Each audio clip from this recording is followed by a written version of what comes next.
Hello, everyone out there in radio land. Y'all are listening to Media Cyphers only on um, 89.1 WIDR Kalamazoo. As always, the following thoughts, views, and opinions are not necessarily those of 89.1 WIDR or Western Michigan University, no matter how dope or insightful they may turn out to be.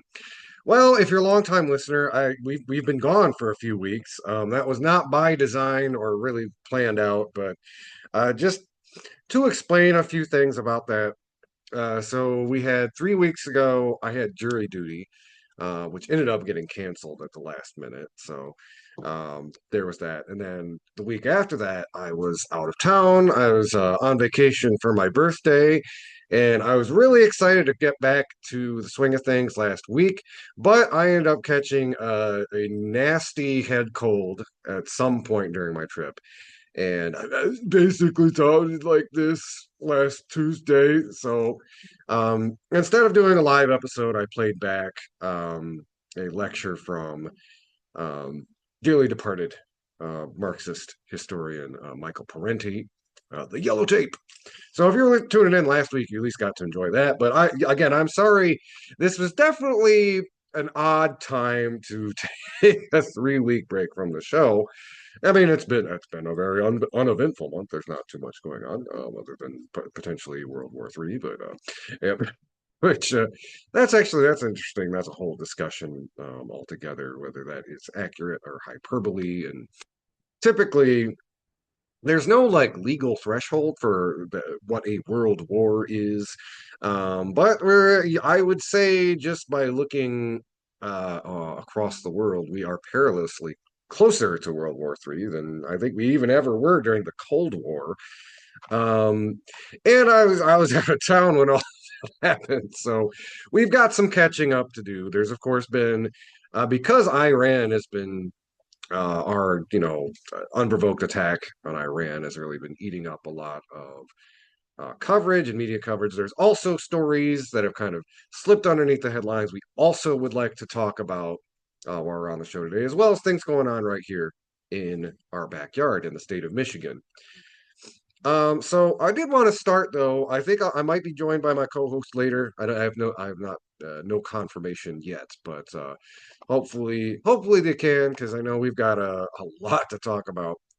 But I did want to start. Typically, if around St. Patrick's Day, we'll usually do a segment devoted talking a little bit about the struggle for Ireland's liberation. And as I said, we've got a lot to catch up on with today's program. So we're probably, sometimes all a lot as much as like half an hour to that. But we've got a lot to go over today. But I would be remiss. This is St. Patrick's Day. And if I didn't maybe open the show a little bit talking about that. So well, a lot of younger folks, it's not maybe something that is not necessarily in their living memory. The reverberations of the struggle for Irish freedom are really felt and seen throughout the world today. We even, we have, the post ceasefire generation kneecap is an Irish rap group who have come under a tremendous amount of legal fire in the UK for their overt and unapologetic support for Palestinian liberation. Actually, like a court case in Britain is kept them from touring internationally and here in the United States, which was a really big bummer for me the last time they toured because I had tickets, but I missed. And in fact, Ireland's very staunch support of Palestine has really kind of singled them out from much of the other Western world, which is either more basically overtly condemning, Hamas, um, or is basically using much more kind of chilled language to denounce what Israel is doing.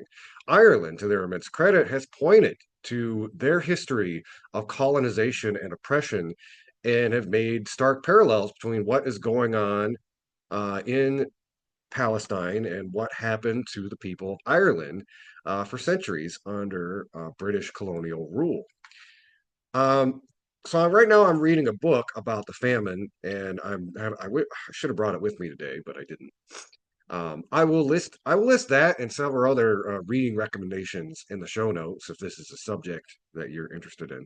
But I'm reading about the famine, and in one of the earlier chapters of the book, it talks about how Irish peasants would basically just get evicted and deposed from their land, from their houses, at the whim of their landlords, and the accounts that I'm reading in these books about what happened to the Irish peasants is eerily and kind of depressingly similar to the stories we hear about Israeli settlers shoving Palestinians out of their ancestral homes.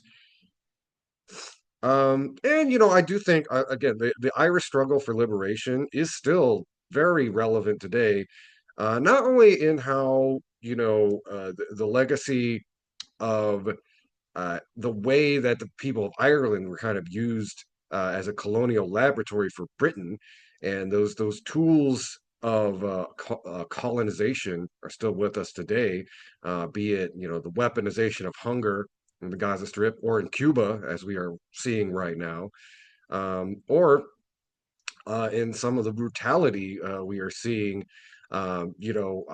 United States striking schools with Tomahawk missiles in Iran, or any litany of the way that the IDF really dehumanizes Palestinians and essentially uses them as target practice.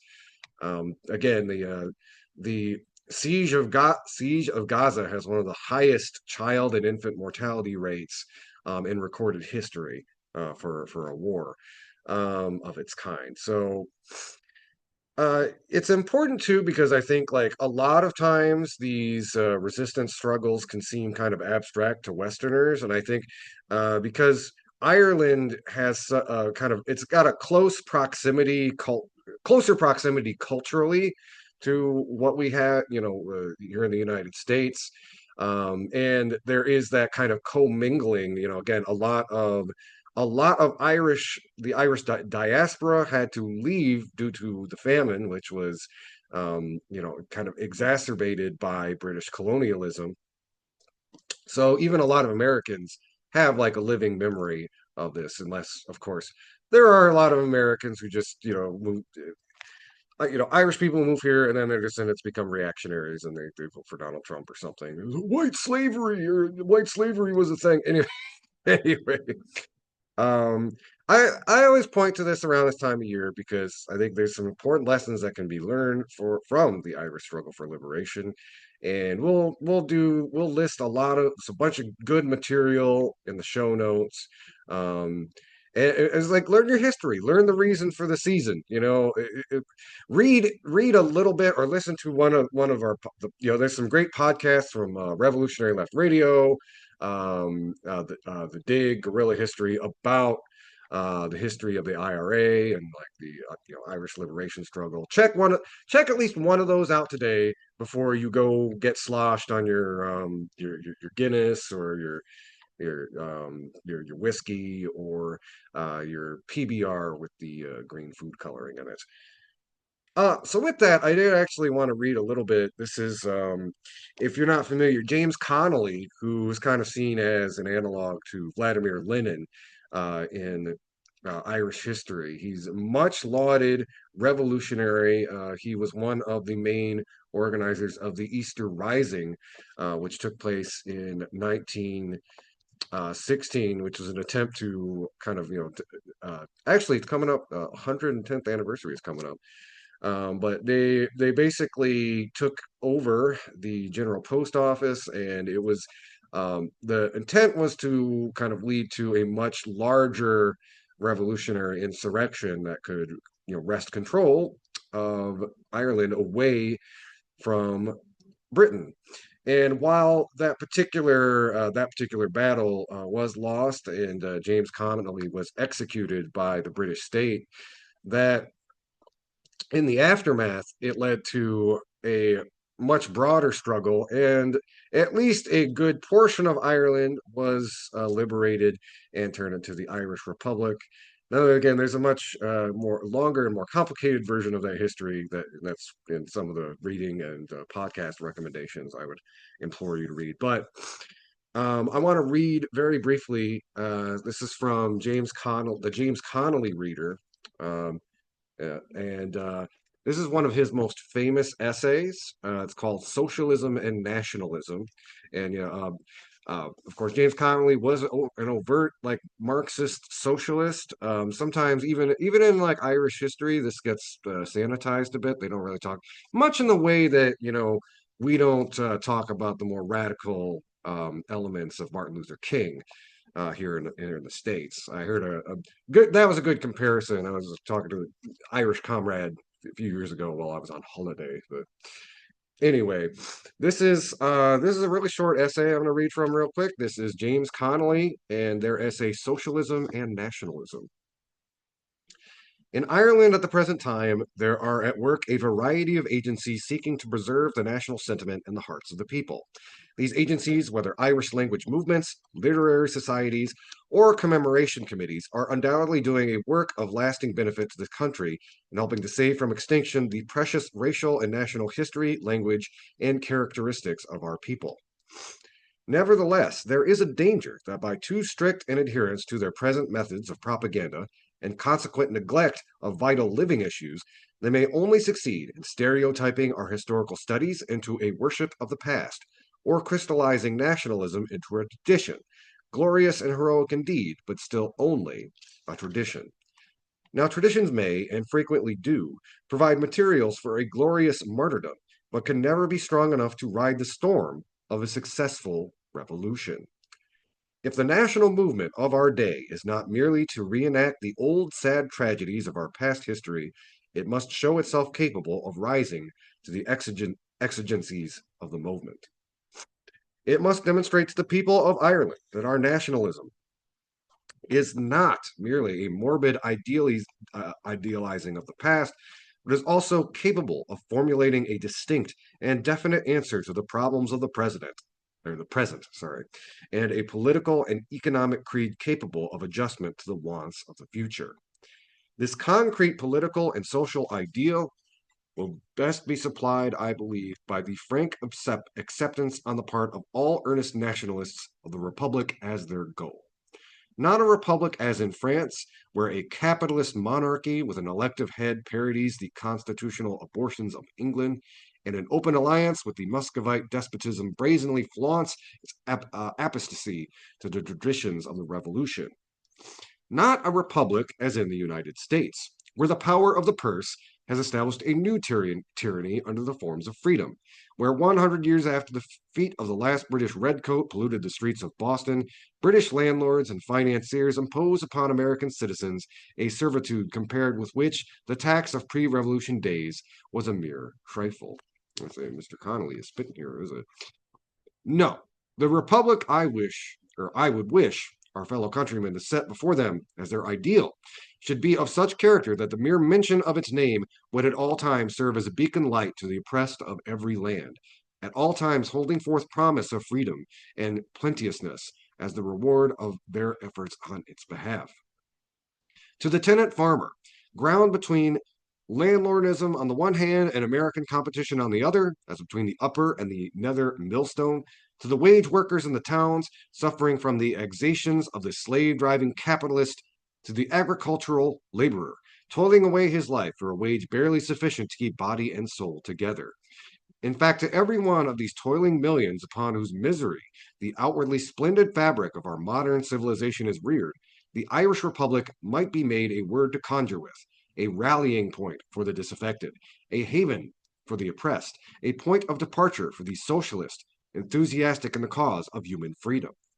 This linking together of our national aspirations with the hopes of the men and women who have raised the standard of revolt against that system of capitalism and landlordism of which the British Empire is the most aggressive type and resolute defender should not, in any sense, import an element of discord into the ranks of earnest nationalists, and would serve to place us in touch with fresh reservoirs of moral and physical strength sufficient to lift the cause of Ireland to a more commanding position than is occupied since the day of Binburn. It may be pleaded that the ideal of a socialist republic, implying as it does a complete political and economic revolution, would be sure to alienate all our middle class and aristocratic supporters, who would dread the loss of their properties and privileges. What does this objection mean? That we must conciliate the privileged classes in Ireland? But you can only disarm their hostility by assuring them that in a free Ireland their privileges would not be interfered with. That is to say, you must guarantee that when Ireland is free of foreign domination, the green coated Irish soldiers will guard the fraudulent gains of capitalist and landlord from the thin hands of the poor, just as remorselessly and just as effectually as the scarlet coated emissaries of England do today. On no other basis will the classes unite with you. Do you expect the masses to fight for this ideal? When you talk of freeing Ireland, do you only mean the chemical elements which compose the soil of Ireland? Or is it the Irish people you mean? If the latter, from what do you propose to free them? From the rule of England? But all systems of political administration or governmental machinery are but the reflex of the economic forms which underlie them. English rule in England is but the symbol of the fact that English conquerors in the past forced upon this country a property system founded upon spoliation, fraud, and murder. That as the present day exercise of the rights of property so originated involves the continual practice of legalized spoliation and fraud, English rule is found to be the most suitable form of government by which this spoliation can be protected, and an English army the most pliant tool with which to execute judicial murder when the fears of the propertied classes demand it. The socialist who would destroy root and branch the whole brutally materialistic system of civilization, which, like the English language we have adopted as our own, is, I hold, a far more deadly foe to English rule and tutelage than the superficial thinker who imagines it possible to reconcile Irish freedom with those insidious but disastrous forms of economic subjugation, landlord tyranny, capitalist fraud, and unclean usury, baneful fruits of the Norman conquest, the unholy trinity, of which Strongbow and Diarmuid Mac Merchada, Norman thief and Irish traitor, were the fitting precursors and apostles. And this is one of what I'm about to read is one of James Connolly's most famous quotes, and I think it really applies to just about any liberation struggle you can think of. If you remove the English army tomorrow and hoist the green flag over Dublin Castle, unless you set about the organization of the Socialist Republic, your efforts would be in vain. England would still rule you. She would rule you through her capitalists, through her landlords, through her financiers, through the whole array of commercial and individualist institutions she has planted in this country and watered with the tears of our mothers and the blood of our martyrs. England would still rule you to your ruin, even while your lips offered hypocritical homage at the shrine of that freedom whose cause you had betrayed. Nationalism without socialism, without a reorganization of society on the basis of our broader and more developed form of that common property which underlay the social structure of ancient Erin, is only national recrescency. It would be tantamount to a public declaration that our oppressors had so far succeeded in inoculating us with their perverted conceptions of justice and morality that we had finally decided to accept those conceptions as our own and no longer needed an alien army to force them upon us. As a socialist, I am prepared to do all one man can do to achieve for our motherland her rightful heritage, independence. But if you ask me to abate one jot or tittle of the claims of social justice in order to conciliate the privileged classes, then I must decline. Such action would be neither honorable nor feasible. Let us never forget that he never reaches heaven who marches thither in the company of the devil.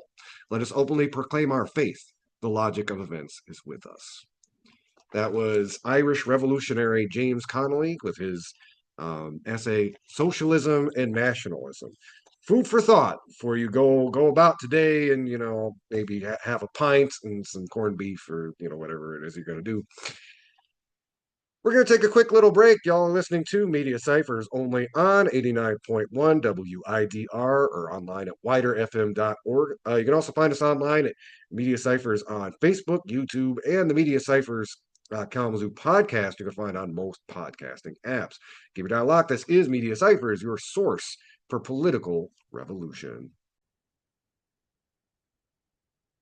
Hello, everybody out there in radio land. We are back. Y'all listening to Media Cyphers only on 89.1 WIDR or online at widerfm.org.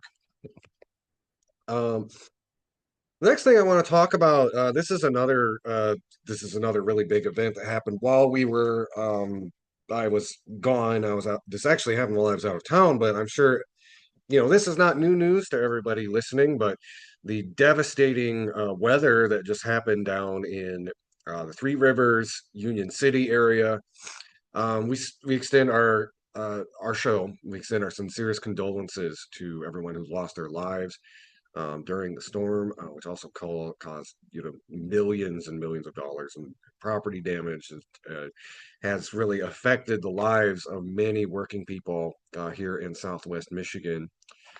I did want to. There's two side thing elements of the story that I wanted to kind of bring up.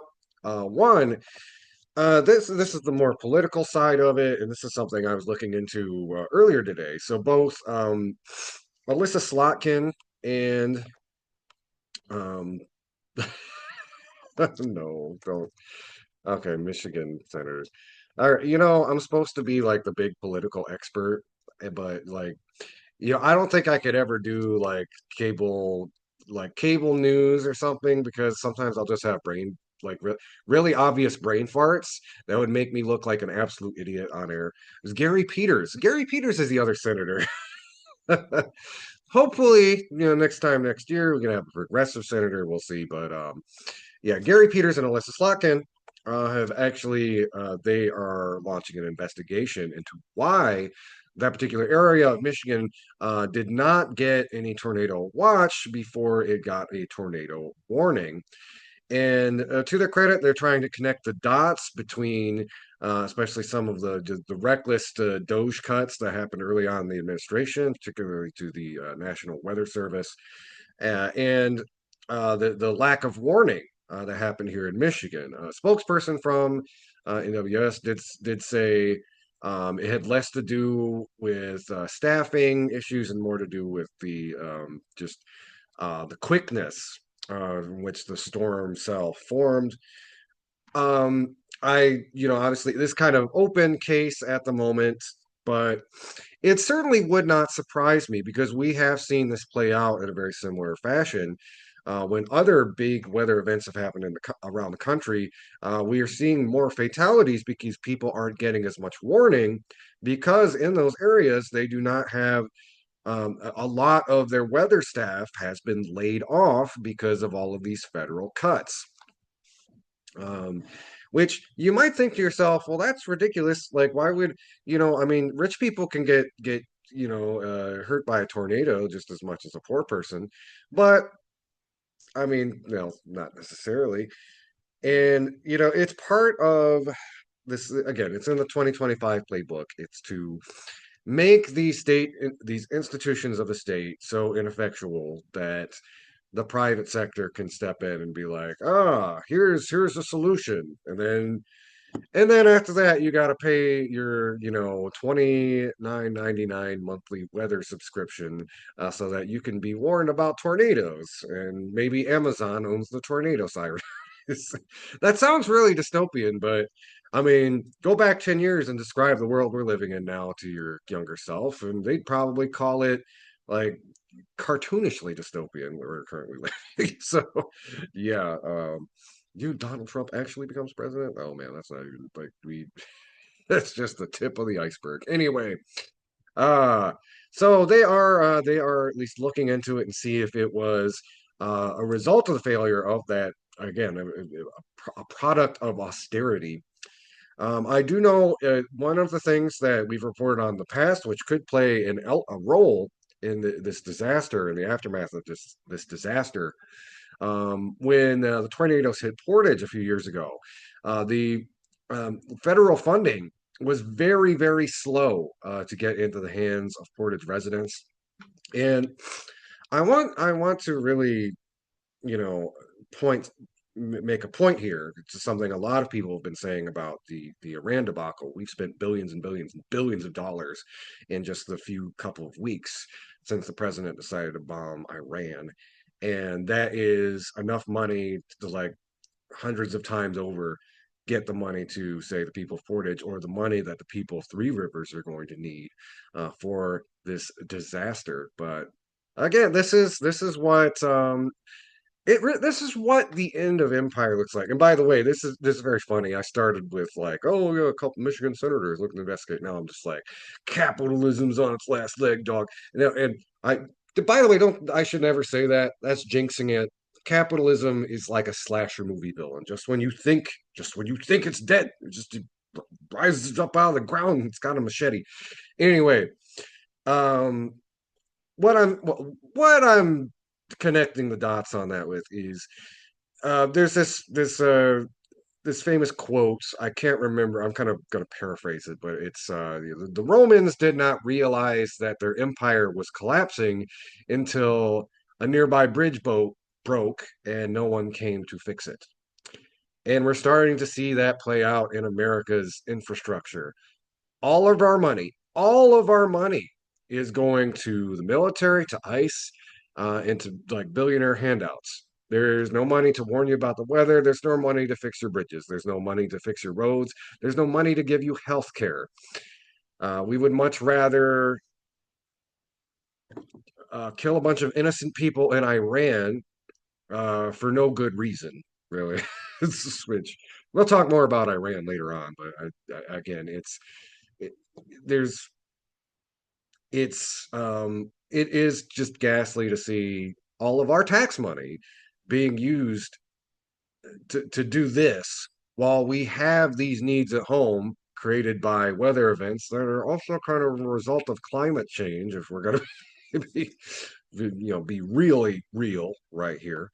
um so again, there's that element to it, and we will watch that story as it develops, and if if they do draw a hard line between those budget cuts and the lack of warning for the people of Three Rivers, it will be a ghastly piece of news, but not altogether a surprising one.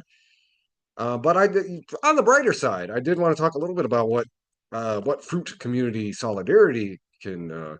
Well, I want to give a very specific shout out and my love to a colleague and friend, Mark Frankhouse over at 1077 WRKR. Right after this disaster, they basically said that I'm going to go live on air and do a marathon until we raise 10 grand for the people affected by the tornadoes. And yeah, yes, there's somebody just get the Wu-Tang symbol into the studio. Thank you. Yeah, ain't nothing to mess with, as a kid, as the radio friendly way to say it. Anyway, I digress.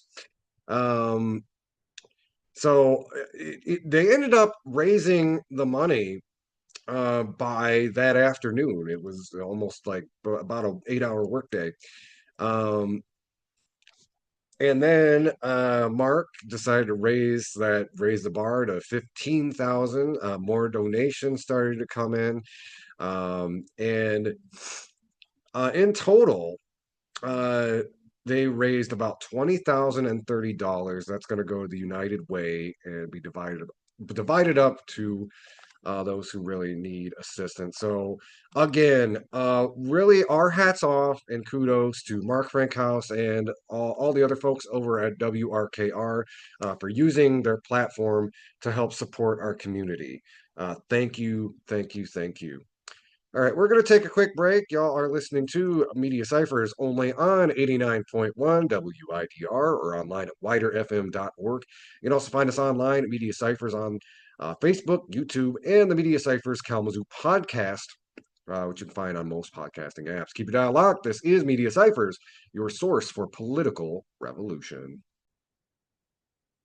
Hello again, everybody out there in radio land. Y'all are listening to Media Cyphers only on 89.1. WIDR.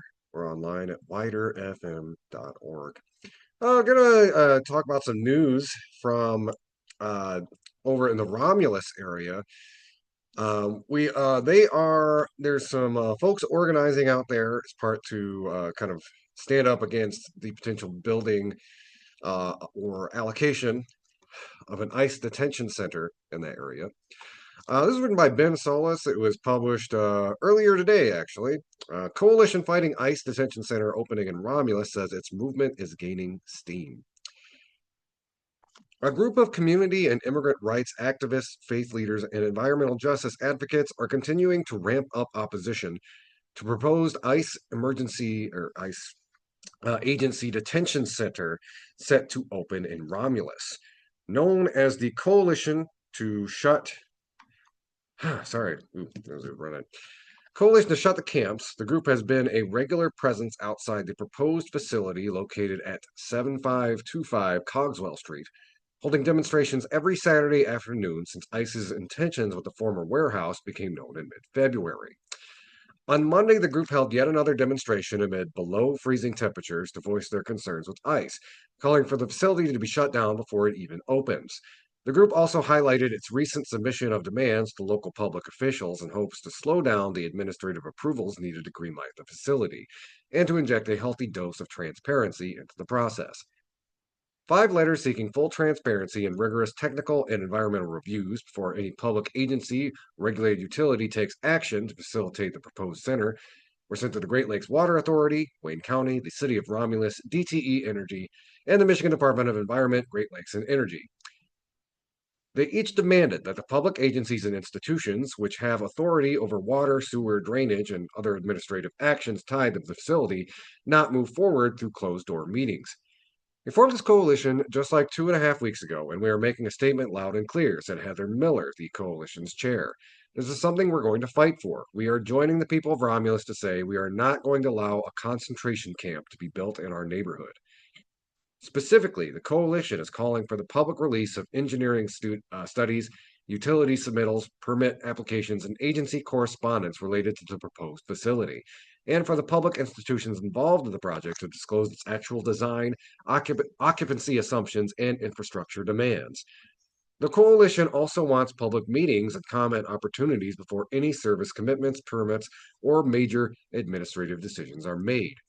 A rigorous environmental and technical review by all relevant agencies was also demanded, as well as information on interagency coordination before approvals, commitments, or service determinations are made. Even if those demands for public disclosure and an open process are met, the group stands firmly against the facility even being opened. The coalition's Monday demonstration was also attended by State Representative Aaron Burns, a Democrat from Dearborn, who said ICE was not welcome in Michigan nor Wayne County. They are sure as hell not welcome in Romulus. I'm from the city of Dearborn. We are a global community in Dearborn, and our community is thriving and beautiful and strong because of our immigrant community members. We know that that's true in Dearborn. That's true across the state of Michigan and across the country. We know that President Trump has his goon squad of ICE agents are trying to destroy the beauty of our communities right here in Michigan, and we absolutely cannot allow that. We cannot allow ICE to occupy this building, this facility behind us. George Washington, an attorney working with the coalition, said the people of Michigan saw what happened in Minnesota with ICE this past year and Chicago and Los Angeles before that. Washington said it was his estimation that the majority of working people were on the side of those standing against ICE and not for it. They hate this stuff, Washington said. They do not want to see their sisters and brothers drugged out of cars, beaten on the street, and murdered in the street by ICE. Washington worried about what precedent might be set if the facility was allowed to open. Romulus has access to nearby Detroit Metropolitan Airport, giving ICE access to airlines to freely move detainees in and out of the proposed facility. He also worried about increased raids before and after the November election. Tanya Rincon, a member of UAW Local 900, said that her time as a factory worker taught her the value of the immigrant community in Southeast Michigan. She also said that warehouses were for cargo, not human beings, making the whole premise of the facility more ominous. On the line, we work with Armenians and Greeks and Ethiopians and Lebanese people, and it doesn't matter, Rincon said. We all build cars together. What we don't want is this warehouse housing immigrants right next to our plants. We don't need that because we work together with immigrants on the line every day, and it never caused a problem, and it doesn't cause a problem today. The coalition will continue to have a presence outside of the facility on Saturday afternoons, Miller said, and that includes the upcoming No King's Day protests, which will be held nationwide on March 28th. Anyway, you want to read that for yourself? That's Ben Solis from Michigan Advance. Headline: Coalition fighting ICE detention center opening in Romulus said its movement is gaining steam. I wanted to have at least one more Michigan-based story. This one I thought this was kind of important, and it's a little bit dry and it involves a lot of legal stuff, but um, this could be could balloon into a very big story in the coming weeks, and I thought it'd be important to give my listeners a heads up. This was written by Haley Harding. It was published yesterday.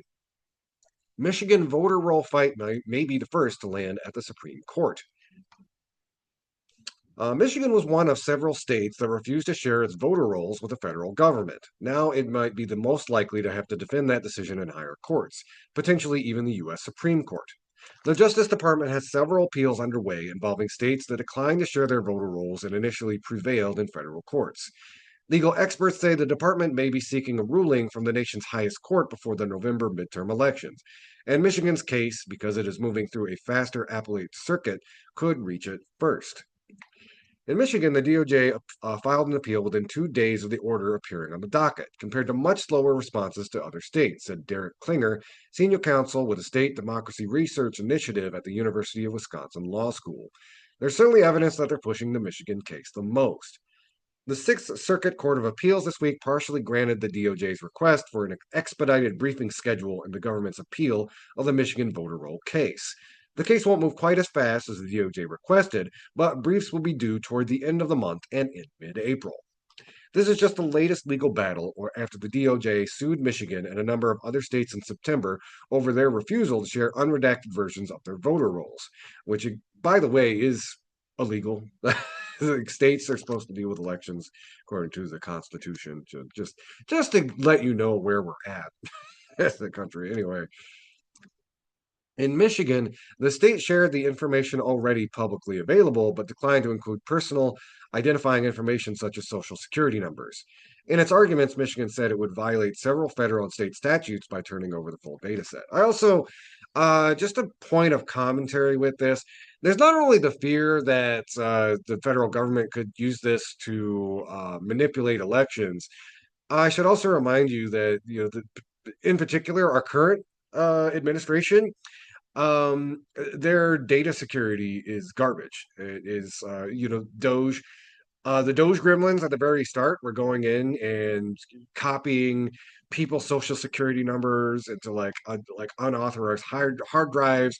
You have, the Defense Department, chatting over Signal. This is not real, a government. Like, even if you're a hardcore MAGA person or whatever, if you understand the way these people handle sensitive data, you should not want them to have this information because they, you know, let's say there's in an alternate world they don't have insidious motives for asking for this voter information. Of course, you would have to have insidious motives in the first place, but they're also just very stupid and they leak information like like like an outdoor pool with an ice slash in it. There it is. They do not. I like this is the would be the worst time to trust the federal government with sensitive information. The fact that they want all of this should be ringing a lot of alarm bells. Going on, so far the department has sued 29 states and the District of Columbia over their roles. A federal judge dismissed the suit against Michigan last month, writing that none of the laws the DOJ cited required the state to disclose the data. Since then, the Justice Department has appealed similar rulings in Michigan, Oregon, and California. Michigan, however, sits in a unique place that may make its case more likely to go the distance. Michigan is in the Sixth Circuit, where appeals tend to be moved more quickly than in the Ninth Circuit, which oversees California and Oregon. Barbara McQuaid, a law professor at the University of Michigan, noted 75% of the judges on the Sixth Circuit were appointed by Republican presidents, whereas the judges on the Ninth Circuit were mostly appointed by Democrats. That breakdown may suggest that the government is engaged in forum shopping, finding a court where the judges are more likely to agree. But in my view, it is wrong to assume that the deck is stacked in the DOJ's favor. Just as the district court judge, a Trump appointee, applied the law faithfully to rule against Trump, I expect the same result in the Sixth Circuit, she wrote in an email to VoteBeat. Klinger agreed that it appears likely that the DOJ is trying to get at least one of their cases to the Supreme Court, and that Michigan's is best positioned to be that case. The DOJ's legal strategy also appears to have shifted since the initial cases were filed, he said. Notably, the request for expedited briefing in all three appeals suggests greater urgency, given the government did not request the same timeline at the district court level and hasn't done so in other pending cases. The DOJ did not respond to requests for comment. In its request to expedite the Michigan case, the department cited the midterms, arguing that Michigan voters need to know that its elections are secure, that non citizens, deceased individuals, and voters with multiple records are not registered to vote in its elections before the election took place. It made nearly identical arguments in California and Oregon. And by the way, just an aside, all of the data that we have shows that, like, non-citizens attempting to vote, or dead people voting, are, like, the percentage is like 0.00 something. It is a negligible number. And in fact, a lot of the recent cases of voter fraud that were found in the 2020 elections were actually Republicans trying to vote twice or vote under someone else's name. So, you know, little bit of, like, accuse the other side of that, of what you were guilty going on. Um, and again, it's the whole idea of, like, oh, legal immigrants are voting. Like, it has been proven time and time again that it really does not happen. But it has been, again, it's combining that innate xenophobia and anti-immigrant sentiment as a justification for them to go in and muck up, the democratic process, which for a movement as wildly unpopular with the majority of the country as MAGA and current Republican agenda, they literally need to cheat to win. They do not have the popular support. So that is why we are seeing all this monkeying around happening before the next midterm elections. Going on, said, if that remains the goal, time is of the essence. Even if the DOJ were to win broader access to state voter rolls, there are restrictions that prevent the removal of voters from the rolls ahead of elections. The National Voter Registration Act, for instance, bans states from doing list maintenance within 90 days of an election. This year's primary is August 4th. It also contains specific steps states and counties must undertake to ensure accuracy. Even if this case is decided in the summer, there's still kind of a whole other process in place to remove voters, Klinger said. It seems like it'll be difficult for them to get what they want in time for the midterms. If nothing else, Klinger said, the DOJ may be looking for a split among circuit courts, as the Supreme Court is typically more likely to take a case if different jurisdictions issue conflicting rulings. Spokesperson for the Michigan Department of State directed VoteBeat to a joint statement between Michigan Secretary of State Jocelyn Benson and Michigan Attorney General Dana Nessel, issued after the case against the state was first dismissed in district court. Benson has called the Justice Department's lawsuit and its initial request for voter roll access an overreach. Nessel vowed to continue to protect the personal data of Michiganders. We will not be bullied into violating the privacy rights of residents, she said. Anyway, you want to read that for yourself. That's from VoteBeat. Was also republished on Bridge, Michigan. Michigan voter roll fight may be first to land in the Supreme Court. We're going to take a quick break.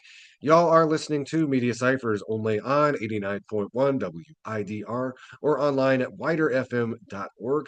You can also find us online at Media Cyphers on Facebook, YouTube, and the Media Cyphers Kalamazoo podcast you can find on most podcasting apps. Keep a dial locked. This is Media Cyphers, your source for political revolution. Hello again, everybody out there in radio land. Y'all are listening to Media Cyphers, only on 89.1 WIDR, or online at widerfm.org. The next couple stories are at the national level, and kind of what I was talking about, like, the situation in Iran has been taking a lot of air out of the room, and we're going to talk a little bit more about, like, media reaction to it, of course, but I wanted to talk about, while all this was going on, there have been some Again, the siege on trans rights has been an issue we've been reporting on for the better part of 5 or 6 years now, and we to watch over the years the consensus kind of degrade in real time from let people live how they want to allowing these bans that are going to tangibly affect how people can live. Kansas, if you did not hear, basically, it came down that people's driver's licenses have to correlate to the whatever sex they were assigned at birth. This basically happened almost in the middle of the night. If you're a trans person in Kansas, you have two options. You can drive illegally to get your ID changed at the nearest DMV, or you can have a friend drive you or whatnot. But it basically makes it illegal to drive while trans in the state of Kansas. This is how insane things have gotten. And while we are dealing with this ridiculous war of choice in Iran, the rights of people at home are being tramped underfoot. And these stories are not good. They're not happy. They're not cheerful, but they are very important to know about and for all of us to understand, especially as the administration gets more desperate, as it keeps uh, fumbling up, even among its own base. It's going to double down, I believe, on this bigotry and rhetoric, using trans people as a wedge issue. They have gotten some degree of success with it, with at least like their own base. Um, and by the fact that Democrats are on the other side are all too willing to throw trans people under the bus, even though, like, if you want to be really pragmatic about it, data has shown Democrats who are outspoken and stand for trans rights do better in their primaries and in their elections. But I mean, it's a moral issue. Like, it should defend people's rights because it's the right thing to do. But anyway, I wanted to bring these next couple stories to you to understand that, you know, we're not just like they're not just peeling back the trans oppression level and pushing the imperialism lever forward. It's all of the throttles are being throttled forward at the same time. It is part of it's a fascist tactic. Flood the zone. Try to get rid of trans people while you're going to war with Iran, while you are sending people to jail for being quote unquote Antifa, which is another story we're going to talk about later. But let's go ahead and dig into these two really important stories about the state of trans oppression here in the United States. This first one comes to us from Aaron in the morning about a court case in West Virginia.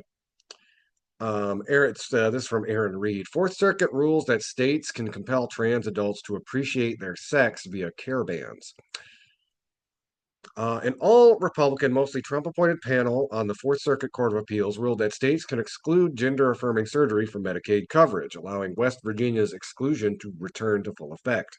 In doing so, the panel extended the Supreme Court's decision in Scarametti, which held that transgender youth care bans were constitutional, to transgender adults, the first federal appeals court in the country to do so, and directly states that adult care bans are legal. Perhaps even more troubling, the judges declared that transgender adult care was quote unquote dangerous and that it is rational for states to restrict access to such care in order to encourage citizens to appreciate their sex.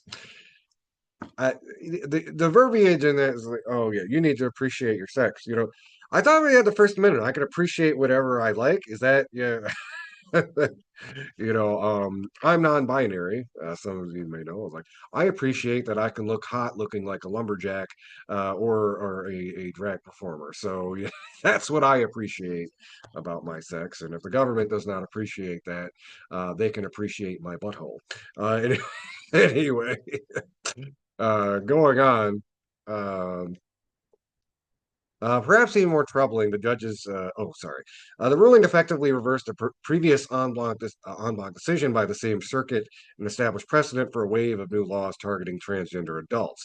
Just week after Heritage Foundation President Kevin Roberts declared on a podcast that the solution to transgender adult care was to quote unquote outlaw it.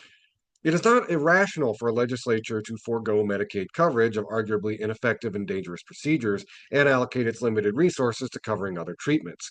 What's more, states may legitimately recognize and celebrate the inherent differences between men and women. By the way, I like let's break that down, that first part. Um, Limited resources. Why are Medicaid resources limited? Why is that?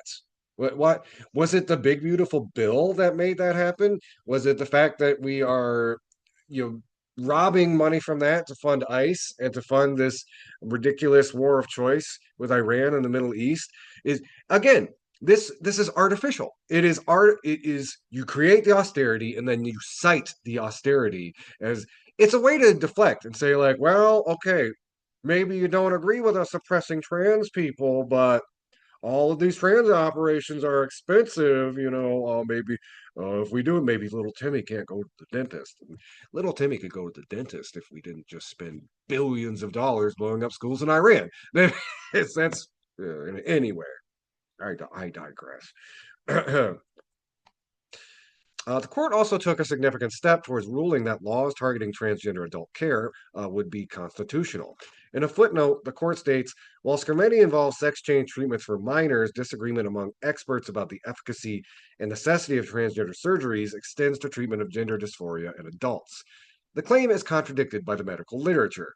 Multiple studies have confirmed the positive impact of gender affirming surgeries for transgender people, including a 40-year follow-up study that found high patient satisfaction, improved dysphoria, and reduced mental health comorbidities with no reported patient regret. Nevertheless, a broader issue is at play. The Fourth Circuit appears to be wholeheartedly endorsing the idea that restrictions on transgender adults' access to care are constitutional. In issuing its ruling, the court cites Skermeti over 70 times. Skermeti held that gender affirming care bans for minors were not discriminatory because they hinged on a diagnosis of gender dysphoria and age, not on transgender status or sex. This reasoning was fiercely contested by the three dissenting judges and by multiple lower courts, which found that discriminating against a condition experienced exclusively by transgender people is inseparable from discriminating against transgender people themselves. But this ruling goes further than Skermeti ever did. Skermeti was explicitly about minors. The Fourth Circuit applies the same framework to adult care. The opinion even states outright, if a state can reasonably ban it, of course a state can reasonably refuse to pay for it. A sentence that reads less like a Medicaid ruling and more like a roadmap for legislatures to consider outright adult care bans. The court's reasoning relies on a symmetry that collapses under scrutiny. Gender affirming care for gender dysphoria is banned equally for transgender and cisgender people, the court reasons, so no one is being singled out. But cisgender people do not seek gender affirming care for gender dysphoria. The equality is entirely theoretical. Justice Sotomayor flagged this exact problem in her Skermeti decision, drawing a parallel to Loving v. Virginia, the landmark case striking down interracial marriage bans. Virginia had argued its anti-miscegenation law was not racially discriminatory because it banned interracial marriage equally for black and white citizens alike. The Supreme Court rejected that reasoning in 1967, yet the Fourth Circuit now embraces its mirror image. A ban that targets a medical need unique to transgender people is not discriminatory because it technically applies to everyone. It is the equivalent of taxing yarmulkes and claiming the tax is not anti-Semitic because anyone, Jewish or not, who wears a yarmulke must pay. What's worse, the precedent in this decision can be weaponized far beyond Medicaid. It is not unconstitutional to encourage citizens to appreciate their sex. The implications extend to virtually every area of transgender life. Are gender marker bans on IDs legal because carrying correct documents could discourage transgender people from quote unquote appreciating their sex? Are drag bans and bans on cross gender clothing legal because the state has an interest in encouraging the appreciation of sex? Could a state compel transgender people into conversion therapy, reasoning that it is not discriminatory because it targets a medical diagnosis rather than transgender status, and that the goal is simply to encourage them to appreciate their sex? The implications are terrifying for transgender people, and the court's language provides no limiting principle to prevent any of these outcomes. Ruling also comes just weeks after Heritage Foundation President Kevin Roberts declared on the PBD podcast that adult care bans would be the organization's next target. There does seem to be a mounting body of evidence that suggests a correlation between that surgery at any age, mental health issues, and increasingly, although we're running the numbers on this at Heritage, acts of violence, Roberts said. When host Patrick Bet David asked how to address it, Roberts responded, "You outlaw it." When pressed on how, Roberts described a strategy of radical incrementalism, taking a quarter of the enchilada at a time until adult care is eliminated entirely. This court ruling hands Heritage exactly the legal framework it needs to execute that strategy. The ruling is likely to be cited across the country as states push new anti-transgender legislation. It effectively overturns the Fourth Circuit's own 2024 en banc decision in Cadle versus Falwell, in which the full court ruled 8-6 that excluding gender-affirming care was from coverage was unconstitutional. At least 7 other states face active lawsuits over similar Medicaid exclusions, and the Ninth Circuit is currently reconsidering MH versus HAMSO, a parallel Medicaid coverage case also set back actors committee. If the Ninth Circuit follows the Fourth, the appellate consensus solidifies. If it splits, it could tee up a Supreme Court case on adult care directly. Meanwhile, Puerto Rico banned adult trans health care to 21 years old, and Trump has set the age at 19 via executive orders, including some adults. The legal architecture for eliminating transgender adult health care is being assembled in plain sight, and the ruling will make it easier for states to do just that. That is from Aaron in the Morning. You can find that we will link to that article in our show notes. Headline is Fourth Circuit rules that states can compel trans adults to quote unquote appreciate their sex via care bans. On that note, I also wanted to talk about this alarming change in ICE policy that could be used to target transgender people. This is an article written from Alexandra Vaca, published March 12th. Trump administration opens the door for ICE to target anyone suspected of being trans. The Trump administration finalized a new rule titled Enhanced Vetting and Combating Fraud in the Diversity Immigrant Visa Program. For those unfamiliar, the Diversity Visa Program, commonly known as the Green Card Lottery, is a program set up by the Department of State that annually awards green cards to around 55,000 applicants, randomly selected from a pool of over 20 million, from all but a few countries with large immigrant populations already in the U.S. Under this rule, the State Department will now require applicants to the program to indicate their biological sex at birth during all stages of the process, even if that differs from the sex listed on the applicant's foreign passport or other identifying documentation. As if that wasn't enough, the rule concurrently mandates that all applicants submit their passport information and a scan of their passport's biographic page with the aim of quote-unquote combating fraud. Here, the State Department will be effectively forcing a mismatch between trans people's applications and their passports, something it can then use to declare their applications fraudulent and disqualify them entirely. Furthermore, if it finds out that a person is trans and didn't fill out the form under their biological sex at birth, it will be able to declare their application fraudulent, even after they've entered the country. But it gets worse. While the rule supposedly only applies to the green card lottery, in its response to public comments about the new gender requirements, the State Department went even further. In fact, according to the department, this biological sex at birth requirement now applies to all visa applications. This is where the policy starts to get concerning. Under 8 USC 1182, a foreigner who is found to have obtained a visa either by fraud or willfully misrepresenting a material fact will have their visa revoked and face deportation. Although the term material fact can only apply to facts that influence the visa decision, which sex isn't, at least in theory, the State Department has chosen to interpret this phrase a bit differently. As per another section of the Foreign Affairs Manual that contains all public State Department policies, misrepresenting a material fact includes instances where an applicant provides a fake birth certificate in support of an immigrant visa application. While what constitutes a fake birth certificate is currently a mystery, the Trump administration's previous actions can provide a clue.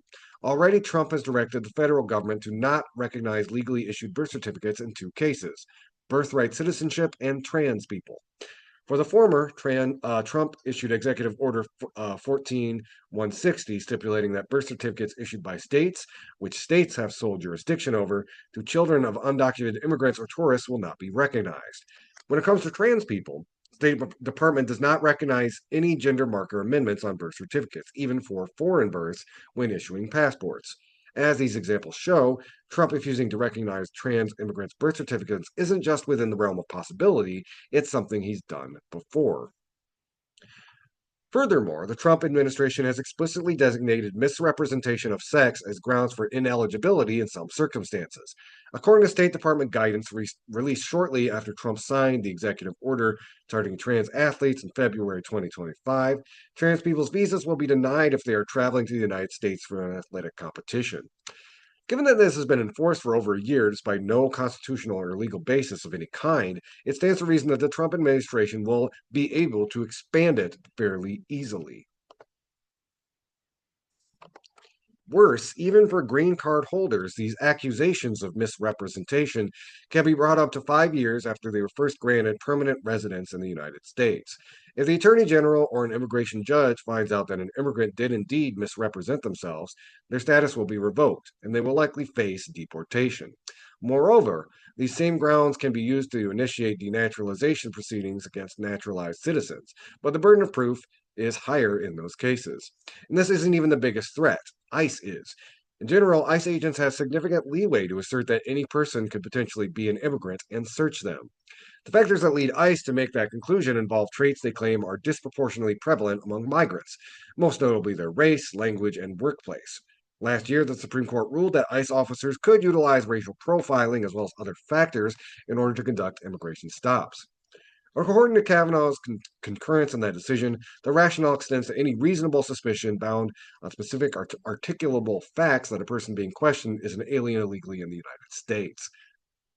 As such, ICE was effectively also permitted to use the fact that someone, quote unquote, looks trans, regardless of whether or not they actually are, as the specific articulable fact, allowing its officers to question, harass, detain, and even deport both citizens and non citizens, as long as there's a reason to claim that being trans makes a person more likely to be in the U.S. illegally. Now the Trump administration has given ICE the reason it needs. Under this rule, ICE agents now have the enforcement rationale to assert that trans people, especially those belonging to racial minority groups, are more likely than cis people to have misrepresented themselves during the visa process and therefore are more likely to have entered the country unlawfully. Like the other factors ICE uses, this will burden both citizens and non citizens, as ICE cannot reliably determine whether or not a person is a citizen without physically checking their documents. Thus, ICE will be free to scrutinize trans people's documents and detain those whose documents show any inconsistencies, where they face a heightened risk of sexual violence now that ICE has removed the protections for trans people in its custody and additionally have their medications withheld. Given that Kansas has left its trans residents with no way to identify themselves after it revoked their documents, this also has the potential to burden the state's trans community with another devastating repercussions of the extreme law. This rule, ostensibly about the green card lottery, demonstrates that trans people can face severe consequences from all anti trans actions, even something as seemingly insignificant as a policy regulating gender markers on visa forms. How deep these consequences run is entirely up to the State Department and ICE, both of which have demonstrated a willingness to enforce Trump's political prerogatives by any means necessary. Because starting today, all trans non citizens, permanent residents, undocumented immigrants, international students, H-1B workers, and tourists currently present in the United States are effectively at Trump's mercy. They can only hope he doesn't pull the trigger. Again, that was Alexandra Vaca from Transitix. Trump administration opens the door for ICE to target anyone suspected of being trans. We will link both of those articles in the show notes. We're going to take a quick break. Y'all are listening to Media Cyphers only on 89.1 WIDR or online at widerfm.org. You can also find us online at Media Cyphers on Facebook, YouTube, or the Media Cyphers Kalamazoo podcast you're going to find on most podcasting apps. Keep your dial locked. This is Media Cyphers, your source for political revolution.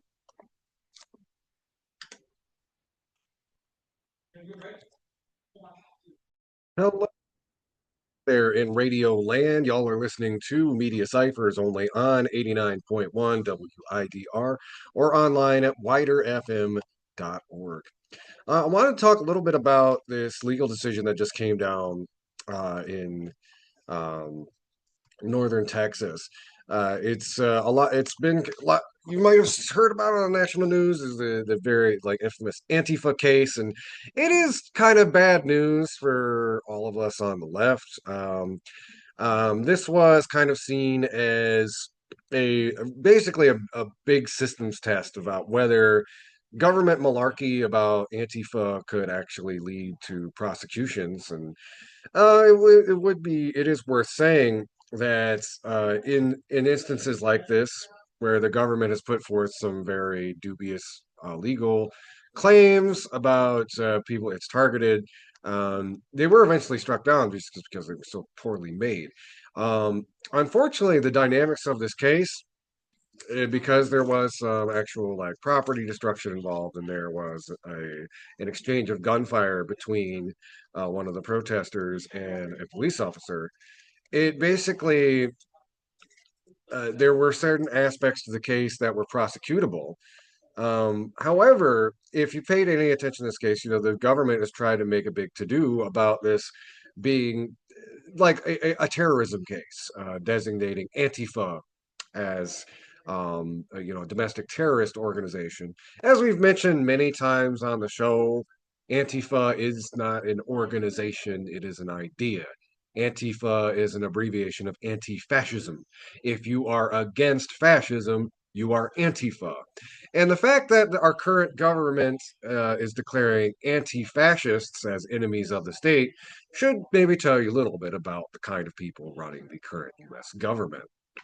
Um, and it's interesting too because a lot the judge in the case was actually, it seemed to get a little bit exacerbated, or yeah, no, not exasperated, sorry, by some of the prosecutors fixations on uh the whole Antifa element. Just quoting really quick from the article from The Guardian. Mark Pittman, a U.S. district judge nominated to the federal bench by Donald Trump in 2019, appeared to gesture at the irrelevance of Antifa in the closing moments of the trial, asking prosecutors why he should mention it in his instructions to the jury, underlying the gap between the emphasis on Antifa and the technicality of the criminal charges they faced. Whether it's Antifa or the Methodist Women's Auxiliary of Weatherford, why does it matter? Pittman said. And again, the prosecution went out of their way to emphasize this sort of conspiratorial line on Antifa. They put forth zines as evidence, um,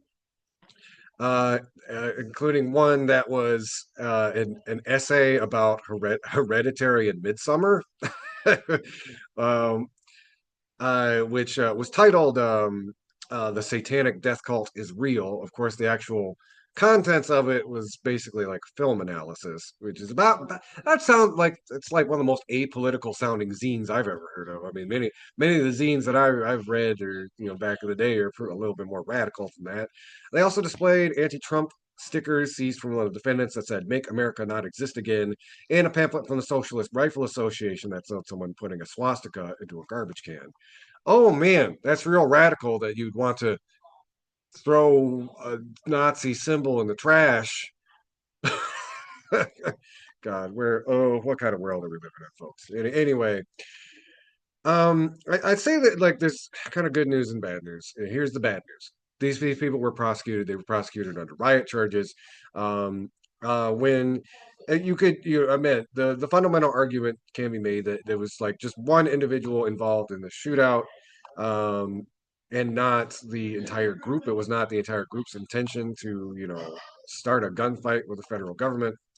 However, these people are basically being punished collectively, which is a a very bad omen for our movements going forward, because you know. Just as an example, we hear a lot about agent provocateurs. Usually people who sometimes are feds, sometimes they're paid by feds to go in and try to escalate a situation.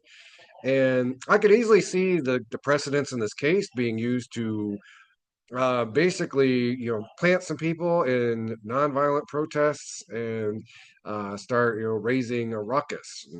By the way, we've talked a lot about like political violence on the show, and it's not to say that people do not have a right to defend themselves. In fact, um, in some of the accountings from witnesses in this case, um, they said that the police drew their weapons first, and then the protesters, had their weapons in self-defense.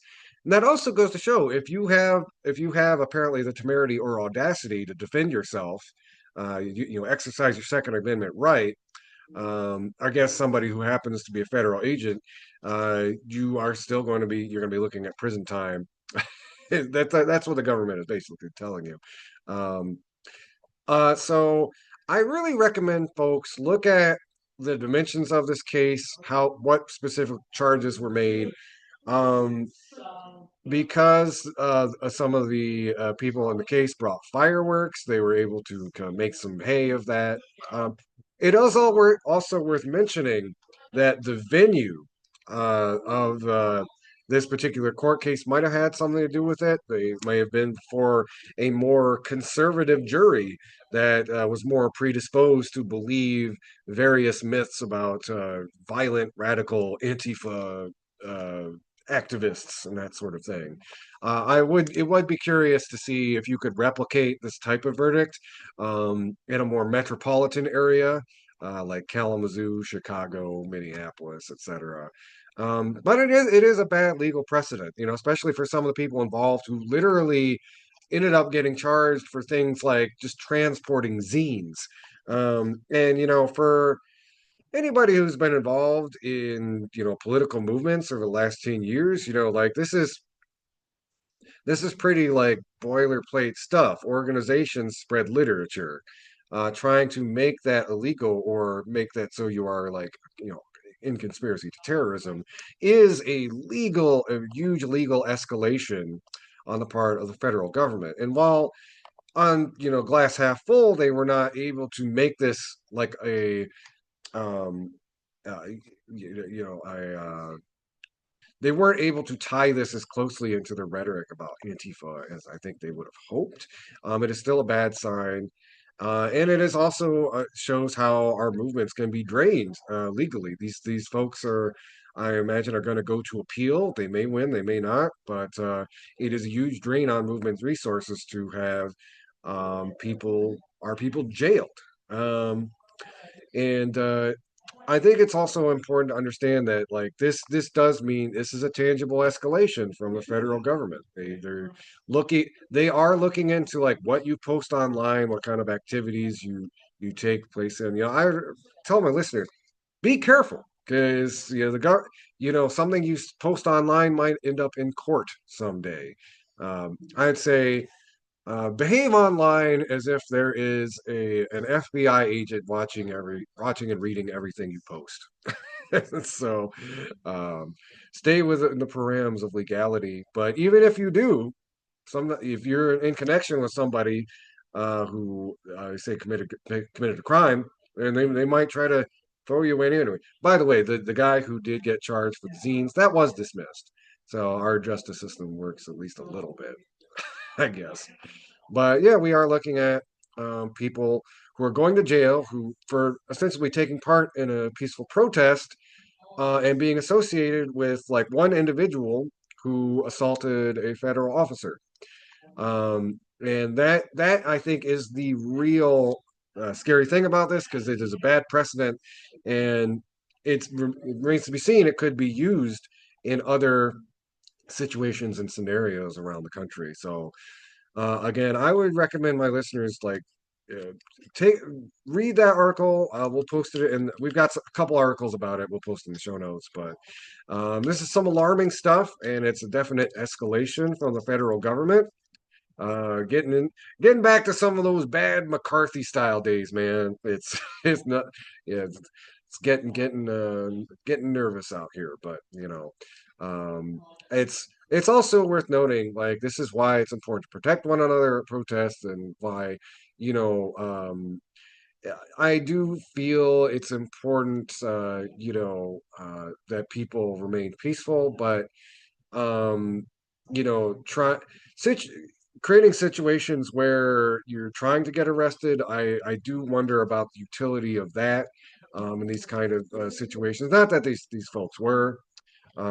This is more a situation that um, you know was essentially meant to just be a peaceful noise demonstration outside of an ice facility, and just escalated.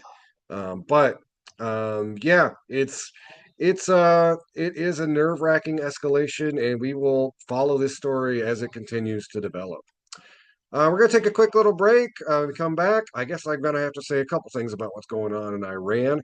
Y'all listening to Media Cyphers only on 89.1 WIDR or online at widerfm.org. You can also find us online at Media Cyphers on Facebook, YouTube, and the Media Cyphers Kalamazoo podcast you can find on most podcasting apps. Keep it dialogue. Y'all listening to Media Cyphers only on 89.1 WIDR or online at widerfm.org, your source for political revolution. Hello, everybody. We are back. This is Media Cyphers only on 89.1 WIDR or online at widerfm.org. Well, we got about 20 minutes left on the program. I am going to spend some time talking about, well, the big thing that happened while I was on vacation is Donald Trump, the president of peace, decided to start a war with Iran. Or maybe he didn't, or maybe he did start a war and it's over now, or maybe he's trying to drag all of NATO into it. It's kind of changes from day to day. And it also depends on whether you ask Donald Trump or Pete Hegseth. But there's a lot to say. If I could be absolutely concise about my take on what's going on in Iran, it is very, very stupid. It is very, very evil and stupid. It is very, very, very evil and stupid and so very predictable. Um, so I'm just trying to think of a few things to unpack with this that the mainstream media is not talking about. I want to just talk a little bit about historical precedent. A lot of younger listeners, you may not know that, you know, why is Iran in the mess that it currently is, and as it always because it goes back about 70 years, 1953, 73 years. The so Back in 53, Iran had a democratically elected prime minister, Mohammad Mossadegh, and he had the audacity to come up with this idea that he's going to nationalize Iranian oil. And you can go really into the weeds of this, but the short end of the story is that MI6, which is like kind of the CIA of Britain, and the CIA, um, basically did it was one of the first big CIA-backed coups. They overthrew Mossadegh and replaced him with the Mohammad Reza Pahlavi, who was the Shah, who was part of the royal family that had, again, did not have any power at the time because the Iranian people elected someone democratically. There was this big fear that because Mossadegh wanted to do something audacious like make the state actually function to the benefit of the people, that he might be a communist. And especially in the 50s during the Cold War, this was a big fear that some of the big states, Iran might fall to the USSR, and of course, Iran being a huge source of oil, that was kind of like the binary under which the United States viewed it. They could not allow Iran to provide those kinds of resources to the USSR. They couldn't allow that ideological drift away from capitalism, i.e., using the state oil to benefit the people of Iran. So, what you gonna do about it? Well, we got to get this guy out of here. So, CIA and MI6 worked together under as in Britain, it was Operation Boot, and see, America was called Operation Ajax. So again, it's maddening because I've been hearing this talking point from, and again, it is worth pointing out the propaganda is not sticking this time. Most of America does not approve of this war. Even a lot of Trump's own base does not approve of this war. But from the sectors from the base that just, yes, yes, Daddy Trump, stomp on me. One of the lines that you're hearing is like, well, Iran started this war. They've been fighting this war for 47 years, blah, blah, blah. And it's like, who started it? Who started? I don't know. Maybe it was the country that overthrew their democratically elected leader. Maybe it was them. And the Islamic Revolution, even then, that was that was the result of that earlier American intervention. If we had just allowed democracy to play out in Iran under the trajectory of Mossadegh, it's very unlikely that Ayatollah Khomeini could have risen to power. Yeah, very unlikely that would have happened. And there was this great point made. I listen to a lot of lefty podcasts, but there's a commentator on Colonial Outcast who made this point, um, which was to say, if the concern was about the theocratic regime that was in charge in Iran, one could make the argument that if we didn't have these crippling sanctions on Iran that we've had essentially for the last 47 plus years since the Islamic Revolution, there is a pretty substantial possibility that the Iranian people would have had their own revolution from within. One of the interesting dynamics of Iran is, despite the fact that they are very ideologically conservative, they especially women in Iran are one of the most highly educated populations in the world. Simply because they exclude women from certain things, and of course there's also the burqa style dress, but because of the particular dictates coming down from the Ayatollah, they need women to work in very technical fields, especially in healthcare. So women end up being very highly educated. That's why you've seen some of the more feminist uprisings happening in Iran in the last couple of years. The population generally is very educated, and historically we've seen educated populations who experience economic strain are more likely to organize themselves along revolutionary lines. So what did the U.S. do in its strategic brilliance? Well, they killed the Ayatollah, created this rally around the flag effect, and even people in Iran who are critical of the regime, they are less critical of a regime than they are critical of a bomb being dropped on their head or a bomb being dropped on an elementary school, which happened very early in the conflict. Basically, that is really an indictment of modern warfare because I don't know if it's better or worse than Israel like just blowing these places up on purpose, but ostensibly the reason that was given that the elementary school was blown up was because it was a target given to intelligence by an AI algorithm, which said that it was a high value target that apparently I don't know what the robot said, but it basically said like you should bomb this place. And it's like, oops, it's an elementary school. My bad.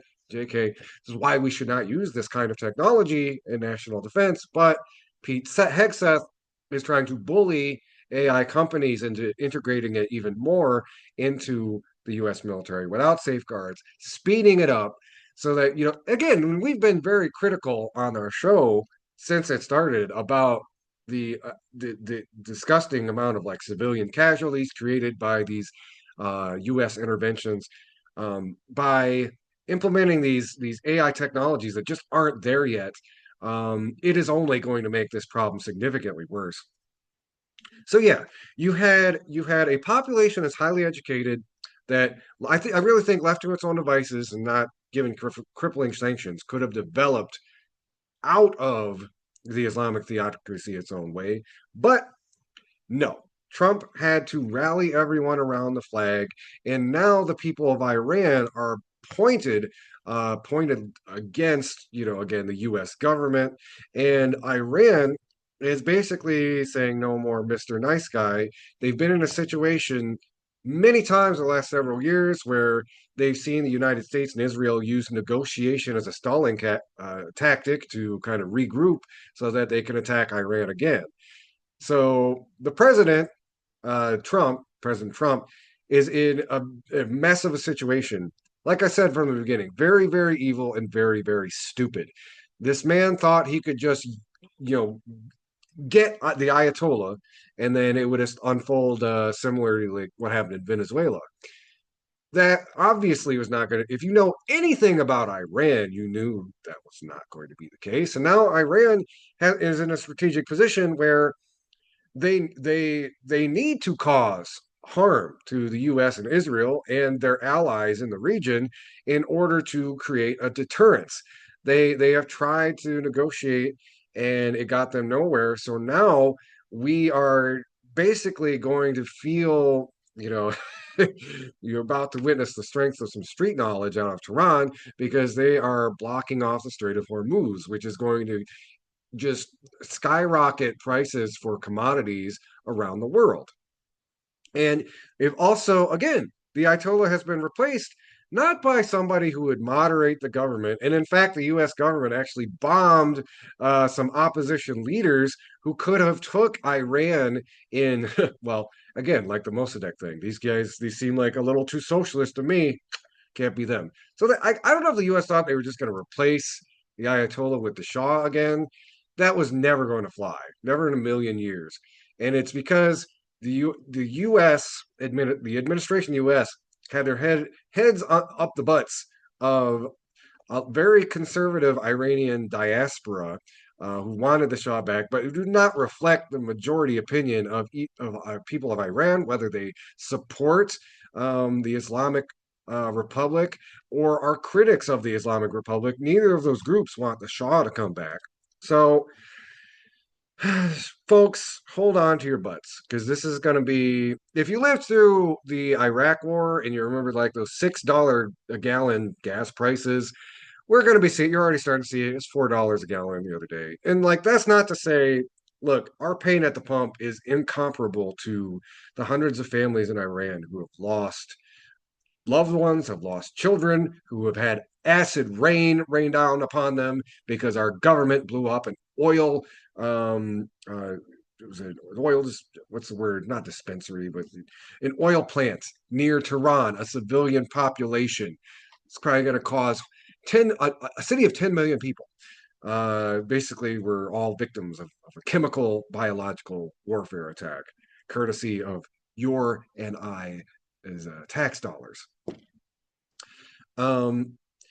The U.S. media, to some of their credit, has been honest about how badly this is polling. However, they have the FCC chairman basically threatened networks that were being honest about how bad the war was doing.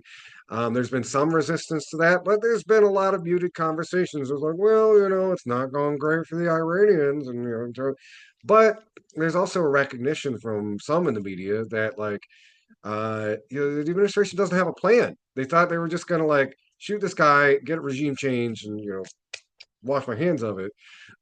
But it's in the Iranians' interest to draw this out as long as they can to basically try to teach the U.S. a lesson. You cannot think to just overthrow our government at a cheap cost, or to Israel, who would probably seek to kind of just mow the lawn every couple of years by murdering Iranians and just weakening the state over time through attrition. So Iran is now using every bit of political and economic leverage it has to put pressure on the United States and its allies. And they have no reason to try to come to the table with somebody as belligerent, as stupid, and as lying as Donald Trump. And for them, they see this as an existential war for their own survival. And they are speaking in those terms. They are also, this is not a government that I think is going to negotiate easily with the Trump administration because they are openly referring to this as the Epstein War. They're referring to Trump on social media as a pedophile. So, this is not a situation where Iran, I think, is just going to be like, okay, well, I guess let's all just kumbaya about it, and they have every reason not to be. They are threatened by belligerent powers, Israel and the U.S., and they have some leverage. Why would they negotiate? And again, this whole stupid conflict is the result of some decision making out of the administration that makes George W. Bush look like Sun Tzu. Like it is one of the most idiotic strategic blunders in the history of American warfare, that they thought they could just go in and blow some things up and then get out without even considering like the actual condition of the Iranian government and the Iranian people. So um, we'll of course update. We will have updates as this goes on.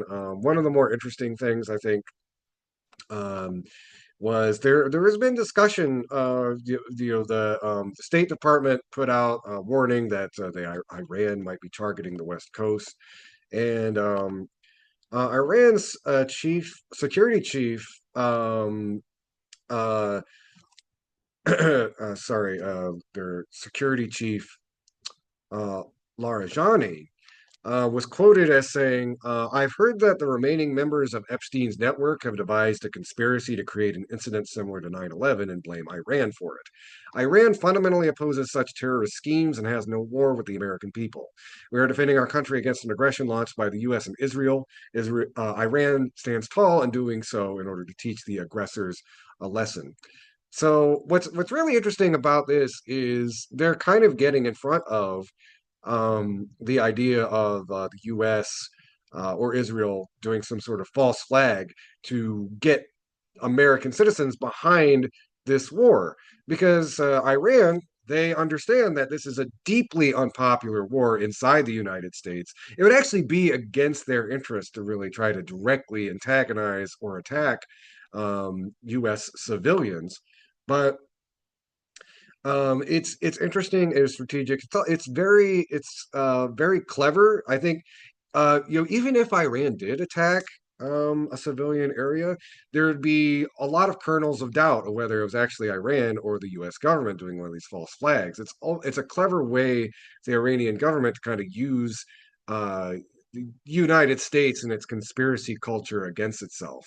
Whether if something actually did happen, if I were a betting person, yeah, it maybe would be a false flag, and it would probably be easier to uncover than previous administrations, because this administration is very stupid, evil and stupid, very, very stupid and very, very evil. So, um, again, we'll be talking about the Iran situation as it develops over the weeks and months ahead. But I will close by saying, no war with Iran, no war for oil, free Palestine, solidarity with the working people of Iran, the United States, and Palestine, and everywhere else. I want to thank y'all for tuning in. Y'all have been listening to Media Cyphers only on 89.1 WIDR or online at widerfm.org. You can also find us online at Media Cyphers on YouTube, Facebook, and the Media Cyphers Kalamazoo podcast. Thank y'all for listening, and until next time, keep on fighting for that revolution solution.